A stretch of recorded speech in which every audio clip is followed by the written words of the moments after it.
Have you ever had a dream or a discussion about a long-lost friend and then just run into that person soon after? What a coincidence. Stuff like this happens all the time, but not all coincidences are created equal. In fact, these following stories will have you wondering, what are the odds? A television show discussing a presidential winner 16 years before it happened, a shipwreck that was written about years before that happened, us asking you to be sure to subscribe after you've already thought about it and done it. These are just a few of the incredible coincidences we've witnessed throughout history. Figlock's luck. Joseph Figlock could be proof that we are just living in a giant computer simulation that has a tendency to loop every now and then. You see, in 1937, Figlock was sweeping the street in Detroit when a baby fell out of a fourth-story window above him. The baby landed square on Figlock, but survived because he softened its landing. A year later, and fully recovered, Figlock was back at work when it happened again. This time, a 2-year-old fell out of a window and landed on the unfortunate street sweeper below. Both lived, and hopefully Figlock pursued a different job soon after. The Simpsons. The Simpsons has made some pretty interesting predictions over the years, yet the whole Donald Trump becoming president storyline is quite a coincidence. Today, the internet is abuzz with comparisons of the real Donald Trump descending the escalator and the Simpsons version. However, that episode was from 2015 and occurred after those events, so sorry, that's not a coincidence. Instead, we have to go back to 2000 and the episode Bart to the Future. 4 years before The Apprentice and the rise of Trump's fame, writers had President Lisa discussing the financial mess left by her predecessor, President Trump. Well, let's hope the whole financial mess thing doesn't turn out.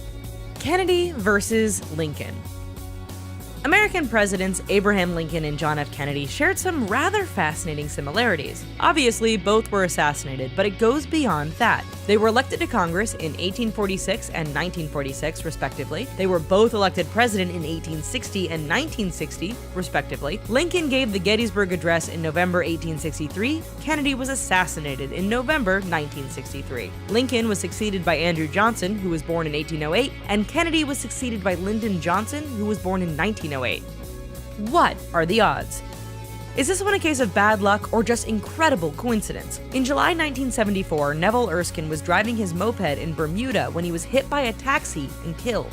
1 year later, in July 1975, his brother Erskine was riding the same moped when he too was hit by a taxi and killed. Need more coincidence? The boys were both 17 when they died, and the cab was driven by the same man both times. There's even a rumor the boy's father has said the cab was carrying the same passenger both times.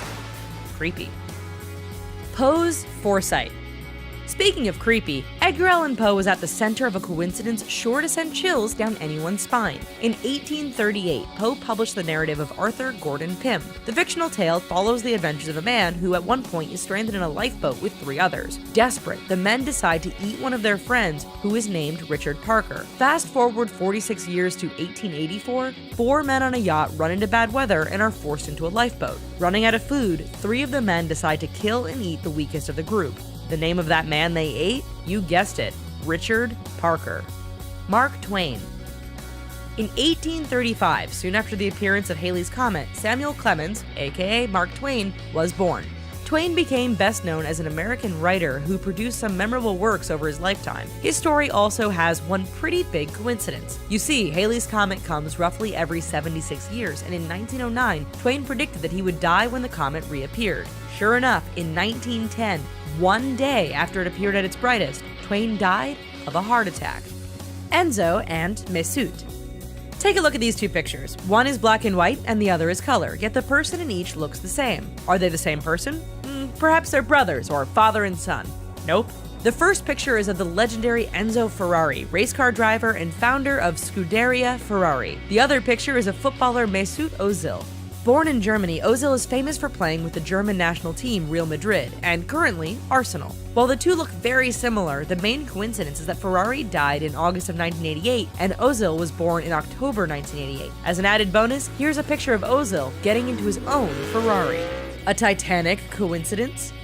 We all know about the Titanic, so there's no need to go into great detail there. However, potentially, some people could have known a little bit about it even before it happened. What do we mean? Well, in 1898, 14 years before the Titanic sank, author Morgan Robertson wrote a book called Futility. In it, there's a boat called Titan, which is the largest of the day and described as unsinkable. In addition to striking an iceberg and sinking in April, Titan had too few lifeboats for all of its survivors. Whether or not there were passengers named Jack and Rose, we aren't sure. Twin lives. They say that twins have unique bonds, but this story just blows that out of the water. Two twin boys were separated at birth and ended up with two families living about 40 miles apart in Ohio. This is where it gets strange. Both boys were named James, and both had stints in law and security professions. Both married women named Linda, divorced and remarried women named Betty. Each had a son, one named James Allen and the other named James Allen, but with two L's. We bet when James Springer and James Lewis finally met, these coincidences were as amazing to them as they are to the rest of us. Wilmer McLean.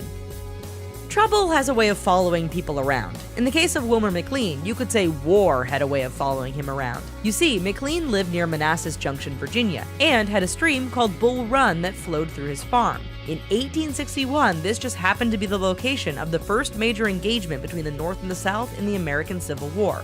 Desperate to escape war, McLean moved to the little village of Appomattox Courthouse. In April 1865, the final battle of the war took place there, and Ulysses S. Grant and Robert E. Lee decided to sign the surrender in the parlor of the house, belonging to none other than Wilmer McLean.